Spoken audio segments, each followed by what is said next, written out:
नमस्कार भाई, खास चर्चा में आपका स्वागत है। देश में सियासत के कुछ अहम मुद्दे होते हैं जिनमें सड़क भी एक बड़ा मुद्दा होता है। सड़कों में एक ऐसी समस्या है जिसको लेकर सरकार पर वार पलटवार और प्रहार लगातार होते रहे हैं। कुछ इसी तरह की सियासत इन दिनों छत्तीसगढ़ में खूब उफान दे रही है, जहां सड़क सियासी मुद्दा बना हुआ है और शिकायत दिल्ली तक पहुंची है। देखिए रिपोर्ट। छत्तीसगढ़ में खराब सड़कों से शुरू हुई सियासत अब शिकायती पत्र तक जा पहुंची है। दरअसल सोशल मीडिया में कांग्रेस कार्यकर्ताओं और नेताओं की टिप्पणी से व्यथित बीजेपी की राज्यसभा सांसद सरोज पांडे ने कांग्रेस के कार्यकारी अध्यक्ष सोनिया गांधी को शिकायती पत्र लिखा है। सांसद सरोज पांडे ने पत्र में कांग्रेस नेताओं और गृह मंत्री ताम्रध्वज साहू की शिकायत की है। मंत्री ताम्रध्वज साहू के द्वारा की गई टिप्पणी को लेकर सरोज पांडे ने शिकायत की है। टिप्पणी को नवरात्रि और मातृशक्ति के अपमान से जोड़कर बताया गया। साथ ही उन्होंने गृह मंत्री से इस्तीफे की भी मांग की है। वहीं बीजेपी महिला मोर्चा ने भी गृह मंत्री द्वारा की गई टिप्पणी की निंदा की है। महिला मोर्चा की प्रदेश अध्यक्ष शालिनी राजपूत ने कहा कि नारी शक्ति के सम्मान की बात होती है। ऐसे में समय में छत्तीसगढ़ के गृह मंत्री ताम्रध्वज साहू द्वारा राज्यसभा सांसद सरोज पांडे के लिए जो शब्द का प्रयोग किया गया है, इस अभद्र टिप्पणी की हम निंदा करते हैं। सरोज पांडे ने सड़कों में जो गड्ढे हो गए हैं, उसको लेकर वीडियो डालकर लोगों की समस्या से अवगत कराया था, लेकिन गृह मंत्री इस तरीके से नारियों का अपमान कर रहे हैं। वो उनके जो नेता है, गृह मंत्री है, जो गृह मंत्री छत्तीसगढ़ की रक्षा करनी चाहिए, और वो इस तरीके से नारियों का अपमान कर रहे हैं और उनके लिए शब्द का प्रयोग किया गया कि चार्मिंग फेस लेकर इस तरीके से गड्ढे पे खड़े होकर फोटो खिंचवाए हैं। ये गलत तरीका है। इनका जो शब्दों का प्रयोग किया गया है, इसकी भरसक निंदा करते हैं। इधर कांग्रेस सरोज पांडे द्वारा लिखे गए पत्र को प्रोपेगेंडा बता रही है। कांग्रेस प्रवक्ता धनंजय सिंह ठाकुर ने कहा कि सरोज पांडे के द्वारा सड़क के गड्ढे पर बनाई गई वीडियो से पूर्व की रमन बीजेपी सरकार की कमीशनखोरी और भ्रष्टाचार की पोल खुल गई है और बीजेपी के भीतर ही सरोज पांडे की किरकिरी हो गई है। बीजेपी के नेता दबे जुबान कहने लगे हैं कि सड़क तो पूर्व रमन बीजेपी सरकार में ही बनी थी और अकलतरा में विधायक भी बीजेपी के ही हैं। ऐसे में बीजेपी के भीतर हो रही स्वयं की किरकिरी पर पर्दा करने और बीजेपी में उपेक्षा से पीड़ित सरोज पांडे मीडिया में बने रहने कांग्रेस के कार्यकारी राष्ट्रीय अध्यक्ष को पत्र लिखकर सिर्फ राजनीतिक प्रोपेगेंडा कर रही हैं। उस वीडियो को लेकर भाजपा में सरोज पांडे की किरकिरी हो गई है। लगातार भाजपा के नेता सड़क को लेकर झूठ की राजनीति कर रहे हैं। सरोज पांडे जी मीडिया में बने रहने के लिए और वीडियो से जो किरकिरी हुई है, उससे जनता का ध्यान भटकाने के लिए झूठ की राजनीति कर रहे हैं। महिला सम्मान को चेत पहुंचाने का झूठे आरोप लगा रहे हैं। बहरहाल छत्तीसगढ़ में सियासत का सिलसिला जारी है। ऐसे में देखने वाली बात ये होगी कि आने वाले समय में सड़क का मुद्दा कितना और गहराता है। रायपुर से स्वराज एक्सप्रेस के लिए हेमंत शर्मा की रिपोर्ट। और इसी मुद्दे पर ज्यादा चर्चा के लिए मौजूद हैं कांग्रेस प्रवक्ता नितिन भंसाली जी हैं, बीजेपी प्रवक्ता अनुराग सिंहदेव जी हैं और वरिष्ठ पत्रकार रामोताव तिवारी जी हैं। जिस तरह से देखा जाए भंसाली जी, सबसे पहले ये जानना चाहूंगा कि ताम्रध्वज साहू के द्वारा की गई ये टिप्पणी, मैं आपसे ये नहीं पूछूंगा उन्होंने क्या किया, क्या कहा, कहाँ क्या कहा या क्या कहने का मकसद था, भावना क्या थी, वो नहीं पूछूंगा। सिर्फ इतना पूछूंगा, कांग्रेस पार्टी इसे इत्तेफाक इससे रखती है या नहीं रखती है, ये सही था या गलत? सिर्फ सही गलत में आंसर करिएगा। जी, जो बात कही गई है उस बात को गलत तरीके से प्रेजेंट करके जरूरी मुद्दों से जनता का ध्यान भटकाने का काम किया गया है। जिस गड्ढों के पास खड़ी होकर राज्यसभा सांसद सरोज पांडे जी अपना वीडियो बना रही थी और ये बता रही थी सड़कों की स्थिति, तो वो खुद ही के समय की, भाजपा के समय की ही कारगुजारियां उजागर कर रही थी। और मजे की बात देखिए आप, दीपक जी की वो जिस विधानसभा में खड़े होकर सड़कों के गड्ढे दिखा रही थी, उस विधानसभा के विधायक भी भारतीय जनता पार्टी के हैं। तो कहीं न कहीं किरकिरी हुई और आज न्यूज चैनल में डिबेट हो ही रहा है ना इस विषय पर। तो नारी का सम्मान जो है देखिए कांग्रेस पार्टी के लिए सर्वोपरि रहा है। तो ये भाजपा के नेता ये तो न समझाएं कि नारी के सम्मान के विषय में वे बात करें या कुछ ऐसा कहें। तो कठुआ, उन्नाव और हाल ही में उत्तराखंड में अंकिता हत्याकांड जो हुआ है वो देश के सामने है, और किस तरीके का हमारी कांग्रेस की राष्ट्रीय अध्यक्षा के खिलाफ इन्होंने गलत शब्दों के उपयोग किए, मैं गिना नहीं सकता, ऐसी भाषाओं का उपयोग किया है। ऐसा कुछ भी गृह मंत्री जी ने नहीं कहा है, उसको तोड़ मरोड़ कर उसको गलत तरीके से आम जनता के बीच प्रेजेंट किया जा रहा है। और सरोज पांडे जी जो कि अभी बिल्कुल 15 वर्ष तो संघर्ष करती रही, काफी पद मिले और काफी जल्दी पद मिले उनको, लेकिन जिस पद पे वो पहुंचना चाहती थी वो नहीं पहुंच पाई। तो खुद ही की सरकार की किरकिरी करवाने के लिए उन्होंने जो अकलतरा विधानसभा में जो वीडियो बना दिया, उसी पे पर्दा डालने का ये सब काम हो रहा है। मध्य प्रदेश की जनता जो है वो अच्छे से भली भांति जानती है। कांग्रेस का तो देखिए एक नारा है, हमर बेटी हमर मान। तो हम तो महिलाओं को सर्वोपरि रखते हैं और महिलाओं का सम्मान बखूबी करना जानते हैं। ठीक है, जो मैंने पूछा उसका आंसर आपने बिल्कुल भी नहीं दिया, इनफैक्ट उसके बगल बगल से भी होके नहीं गुजरे आप। मैंने इस चीज के लिए मैं बाद में टिप्पणी ले लेता आपसे। सिर्फ मुझे इतना बताइए, क्या मैं वो स्टेटमेंट सुनाऊं? आपको पता होगा, मैं दोबारा से सुना देता हूं। गड्ढे में अपना चार्मिंग फेस देख रही थी क्या? अपना चार्मिंग फेस देख रही थी क्या? ये एक किसी, मैं छोड़ दीजिए, वो एक बीजेपी की सांसद हैं, हटा दीजिए इस चीज को। किसी महिला के लिए एक गृह मंत्री के द्वारा चार्मिंग फेस, इस तरह के शब्द क्या आपकी जो कांग्रेस की डिक्शनरी में सही है, वो एक अच्छे शब्द हैं? मैंने कहा इसको तोड़ मरोड़ कर और गलत नियत से देखा। मैंने सिर्फ आपसे उतना सेंटेंस, अरे मीडिया की छोड़ दीजिए सर, सरोज पांडे जी ने क्या लिखा वो भी छोड़ दीजिए। दीपक जी बात इतना शब्द जो मैंने आपसे बोला, मैंने इसमें कोई एडिटिंग की, कोई एक शब्द कम ज्यादा किया? नहीं, आपने एडिटिंग की या नहीं की, मैं जवाब दे रहा हूँ ना। पत्र किसने लिखा? सरोज पांडे जी ने लिखा कि अपमान हो रहा है और महिला मोर्चा की हमारी, आप इसे अपमान नहीं मानते? वो बोल रही है और यहाँ पर डिबेट हो रही है जिस विषय पर, तो मैं तो उसी विषय पर बात करूंगा ना। ऐसे बिल्कुल मंशा नहीं थी, आप बिल्कुल बसे। मैं सिर्फ इतना पूछ रहा हूँ, वो शब्द ठीक थे? आप क्या तो ठीक थे, मैं आगे बढ़ जाता हूँ। वो तो लालू प्रसाद यादव जी ने तो ये तक कहा था कि हम बिहार की सड़कों को हेमा मालिनी के गाल के जैसा बनाएंगे। अरे ऐसे मुलायम सिंह ने भी कुछ कहा हो और किसी ने भी कुछ कहा हो, सर हेमा मालिनी का रेखा भी कहा हो, ये सब ऐसे होते हैं कि जिसको आप अर्थ भी होता है अनर्थ भी होता है। गोरी के गाल हो, ऐसे बहुत सारे शब्द कहे हैं। ठीक है, हटाइए उन्हें। एक गृह मंत्री के द्वारा फिलहाल जो शब्दों की मैं बात कर रहा हूं वो सही है, आप कह दो सही है, ये चलन में है और राजनीति का हिस्सा है। मैं आगे बढ़ जाता हूं किसी दूसरे पैनल के पास। बिल्कुल उसको तोड़ मरोड़ कर और उसको गलत वे पे ले जाकर उसको सोचा जा रहा है। जो लोग सोच रहे हैं उनकी विचारधारा ही गलत है। सिंहदेव जी, जिस तरह से जो शब्द बोले गए, जाहिर है कि महिला के तौर पर बहुत ही ऐसे शब्द हैं जो कि एक गृह मंत्री के तौर पर तो वो शोभा नहीं देते हैं जिस पद पर वो बैठे हैं। बाकी कोई आम राजनीतिक आपस में किसी तरह की भाषा इस्तेमाल चुनाव के समय होता रहता है, वो अलग बात है। तो मुद्दा सिर्फ इसके पीछे वही है या फिर दूर तक कहीं निशाना साधना है, इस वजह से इस चीज को इतना बड़ा बना के दिखाया जा रहा है?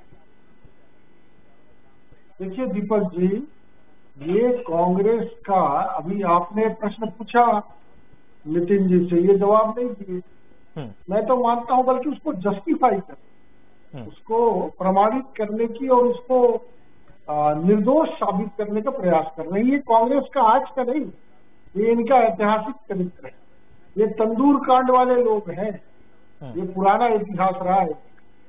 तो जिस कांग्रेस में नेता से लेकर जिसकी परंपरा एक प्रकार की दूषित और कलुषित, मैं आपके पास आऊंगा, मौका दूंगा आपको, उनसे ज्यादा उम्मीद करना बेकार है।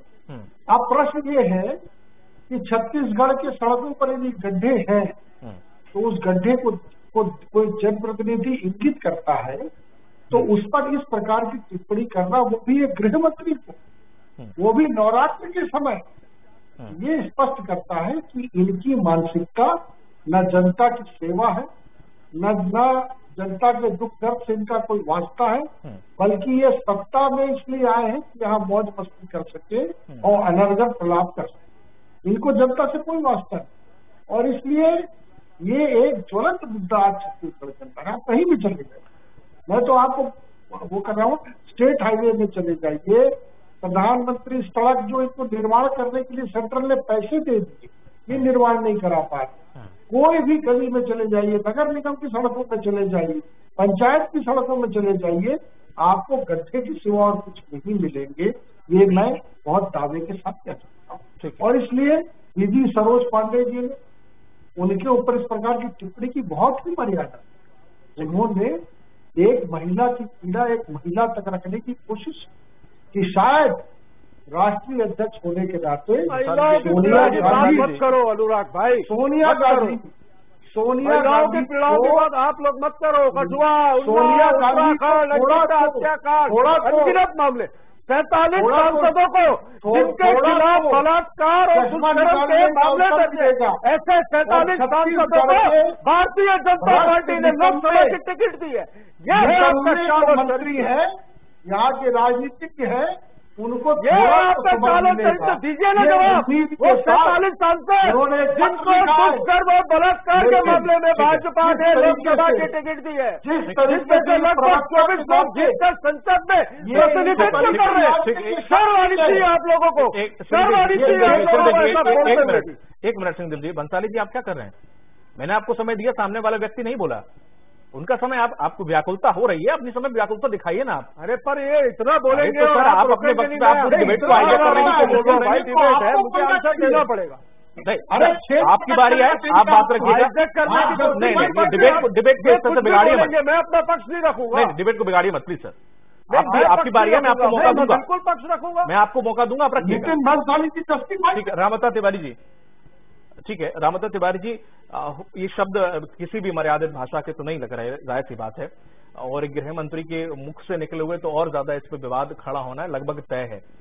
लेकिन क्या माना जाए इसे, इस मुद्दे को इतना हवा देना, जाहिर सी बात है बीजेपी के पास मुद्दों की कमी है, इसमें कोई शक नहीं है, पर इसको इतना मुद्दा बनाना वाजिब है या नहीं है?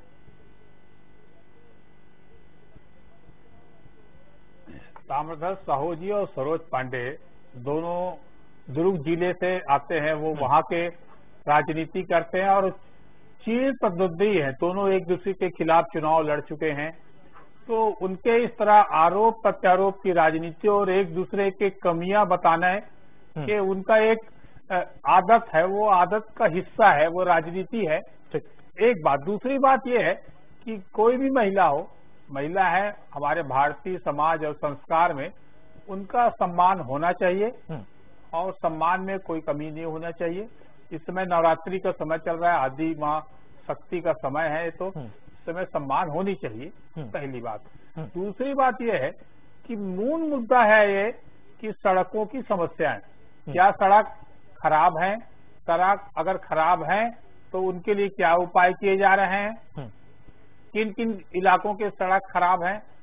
आपने खुद पीडब्ल्यूडी के ईएनसी को हटाया, उसके बाद किस प्रकार की गतिविधियां चल रही है, लोगों को राहत कब मिलेगा, अब जो सड़कें बन रही है वो कब तक शुरुआत हो जाएगी तो जनता को राहत मिले, क्योंकि सबसे ज्यादा लोग जो है वो सड़कों में चलते हैं, सबसे ज्यादा प्रभावित लोग सड़कों को लेकर होते हैं। ठीक है, और सड़कों की समस्या अभी बनी हुई है, खासकर बरसात में, बरसात आते ही इस तरह के सड़कें जो उखड़ रही है वो प्रदेश के कई इलाकों की सड़कें खराब हैं। इस खराब सड़क के लिए अधिकारी भी जिम्मेदार हैं, विभाग भी जिम्मेदार है और मंत्री भी और सरकार भी जिम्मेदार है, क्योंकि जो लोग खराब सड़कें बना रहे हैं, गुणवत्ता विहीन सड़क बना रहे हैं, उनके ऊपर कार्रवाई नहीं हो रही है, ठोस कार्रवाई नहीं हो रही है। उसके जिस तरह की गुणवत्ता पे चेक होनी चाहिए, वो चेक के जो एजेंसियां तो बहुत सारे हैं, पर वो एजेंसी जिस तरह से चेक करना चाहिए वो नहीं कर रहे हैं, इसलिए इस तरह की समस्याएं पीडब्ल्यूडी समेत निर्माण विभागों में आ रही है। इस दिशा में सरकार को काम करना चाहिए और जनता से जो जुड़ी समस्या है, जनता की समस्या है, उसके लिए हल हो, उसके लिए प्राथमिकता स्तर पे काम हो, ये महत्वपूर्ण काम है। बिल्कुल, क्योंकि सड़क जो है भाजपा के समय बना हो या कांग्रेस के समय बना हो, ठीक है, उसमें चल रहे हैं तो आम आदमी चल रहा है, सामान्य वर्ग का आदमी चल रहा है और लाखों लोग उस सड़कों से रोज गुजर रहे हैं। आप उनके समस्याओं पे अगर आप गंभीर नहीं है तो एक सरकार चलाने का गलत संदेश जा रहा है, वो संदेश ना जाए। सड़कें जितना चकाचक हो उतनी सरकार की छवि बनती है और उस सरकार को एक बेहतर सरकार से जो अच्छा काम कर रहा है ये माना जाता है और सरकार की छवि बनाने का सबसे अच्छा जरिया है। और अन्य प्रदेश से लाखों की संख्या में जो हमारे प्रदेश आते हैं तो हमारे प्रदेश की छवि भी अच्छी बनती है। सही कहा आपने, बिल्कुल तो सड़कों से जुड़े कई अच्छी चीजें होती है तो सरकार की छवि बने, आम जनता को राहत मिले और जो करोड़ों रुपया खर्च हो रहे हैं वो सही दिशा में खर्च हो। बिल्कुल सही। इस दिशा में सरकार काम करे और विपक्ष को ये मुद्दा उठाने का लोकतंत्र में अधिकार है। विपक्ष को भी लोकतंत्र में ये मुद्दे उठाए, मगर राजनीति के लिए राजनीति न हो और राजनीति करने की और भी चीजें हो, देखा जाए सीमा हो। वास्तविक में क्या गड़बड़ियां हो रही है और किस हद तक गड़बड़ियां हो रही है। ठीक है, ठीक है तिवारी जी। बंसाली जी, अब बात रखिए अब आपने। देखिए, सड़कों के मुद्दे पर ये जो वाद विवाद या जो डिबेट शुरू हुई है सड़कों के मुद्दे पर ही है। देखिए, ये जिन सड़कों के पास खड़े होके सरोज पांडे जी वीडियो बना रही थी, मैंने शुरू में ही कहा कि वो अकलतरा विधानसभा थी, वहां के विधायक भाजपा के थे और वो सड़क जो है डॉक्टर रमन सिंह जी के कार्यकाल में बनी थी। एक सड़क की औसत आयु 10 से 12 वर्ष होती है, जो कि इन 3 सालों में ही उधड़ना शुरू हो गई। देखिए, प्रदेश के यशस्वी मुख्यमंत्री जी ने मामले को गंभीरता से लिया। सबसे पहले उन्होंने ईएनसी को हटाया। ईएनसी को हटाने से भी बात नहीं बनी, उन्होंने जवाबदेही तय की। साथ ही 4 बार सड़क विभाग के अधिकारियों की बैठक लेकर अल्टीमेट भी दिया उनको कि इतने दिनों के भीतर मुझे ये प्रोग्रेस रिपोर्ट चाहिए, मैं फिर से 7 दिन बाद मीटिंग लूंगा। तो हमारा उद्देश्य है जनता को जो परेशानियां हो रही हैं वो परेशानियां दूर हो और जनता का पैसा जो टैक्स के रूप में जो सरकार को मिलता है उसका सदुपयोग हो। अब जहां पर गलत हुआ है, अखबारों की सुर्खियां और टीवी चैनल्स में अपनी जगह बनाए रखने के लिए मुद्दों से ध्यान को जरूरी मुद्दों से ध्यान को भटकाकर राजनीति करने वाले लोगों के लिए कोई भी बात ये ऐसी करे इसमें कोई दो मत नहीं है, क्योंकि प्रदेश में भाजपा के पास कोई मुद्दा नहीं है। इसलिए मुद्दा विहीन पार्टी और मुद्दा विहीन विपक्ष मैं तो कहूंगा छत्तीसगढ़ में है, जो रोज नित्य नए प्रयोग कर रहे हैं, कभी प्रदेश अध्यक्ष, कभी विधानसभा अध्यक्ष, इन सबों का नेता प्रतिपक्ष, इन सबको फेरबदल करने का जो कार्यक्रम चल रहा है सभी तरफ से ये फेल है। इसलिए वो कहे मैं बड़ा और वो कहे मैं बड़ा, लैम्पलाइट में रहने के लिए कुछ लोग कोई न कोई तरीका अपना रहे हैं। पर बंसाली जी, सड़क उन्होंने बनाई, सड़क की कितनी उम्र होती है या कितनी नहीं होती है, ठीक अलग की बात है। और उनके समय में या सड़क टूट भी गई या उखड़ गई, जो भी हुआ हो, उससे छवि तो आपकी खराब होगी ना। वो तो काम उन्होंने गलत किया या उन्होंने काम सही से नहीं किया, इसलिए वो विपक्ष में बैठे हुए हैं और इतने हाशिए पर हैं। जवाबदेही अब आपकी जिम्मेदारी तय होती है। सवाल अब आपकी तरफ खड़े होंगे, उंगलियां आपकी तरफ उठेंगी। सुधारने का काम कर रहे हैं, बिल्कुल आपकी बात है। देखिए, पर जिन लोगों ने जो किया है वो भी तो जनता को बताना पड़ेगा। मैं आपको बता दूं, जो नए ईएनसी अपॉइंट हुए हैं वो कल से दौरे पर हैं, परसों से कल उन्होंने रायगढ़ डिस्ट्रिक्ट की बैठक लेकर जो मुख्य मार्ग जो था आपका घरघोड़ा, धर्मजयगढ़ और रायगढ़ को जो रोड जोड़ती है उसको तत्काल उस पर काम करवाने की मंजूरी दी है और वहां पर काम भी बहुत जल्द शुरू हो जाएगा। और वो प्रदेश के दौरे पर भी है और वो इन सारी चीजों को स्वयं भी देखे। और स्वयं इस प्रदेश के मुख्यमंत्री सड़कों की हालत पर स्वयं खुद मॉनिटरिंग कर रहे हैं, जवाबदेही तय की है और अल्टीमेट भी दिया है कि वो फिर 1 हफ्ते बाद प्रोग्रेस रिपोर्ट भी लेंगे। ठीक है सिंहदेव जी, चूंकि समय समाप्त हो चुका है, कुछ शब्दों में आप अपनी बात रख लीजिए और चूंकि समय की बात है तो डिबेट मुझे खत्म ये कहना है कि ये तो विभाग तय करेगा या एक्सपर्ट्स तय करेंगे कि रोड की एक्टिविटी में डामर 12 साल होती है, 10 साल होती है। लेकिन मैं तो एक बात बहुत स्पष्ट रूप से कहता हूँ कि पिछले 4 साल में इस सरकार ने सड़क पर कतई ध्यान नहीं दिया। यहाँ जो बजट थे सड़कों के वो 25% सिर्फ रह गए। पहले जो हम 100 करोड़ आवंटित करते थे ये 25 करोड़ तक, ठीक है, फर्क में निकला है और इसलिए इन्होंने ध्यान नहीं दिया। अब 4 साल में वो तो सड़कें थी वो बद से बदतर हालत में। ठीक है सिंहदेव जी, 28,000 किलोमीटर कागजों में सड़क बना आपका बंसाली जी, अनुराग जी और रामता तिवारी जी, आप तीनों लोगों का इस चर्चा में शामिल होने के लिए और वक्त देने के लिए। तो जिस तरह से छत्तीसगढ़ में संग्राम छिड़ा हुआ है, अब देखना ये होगा कि सरोज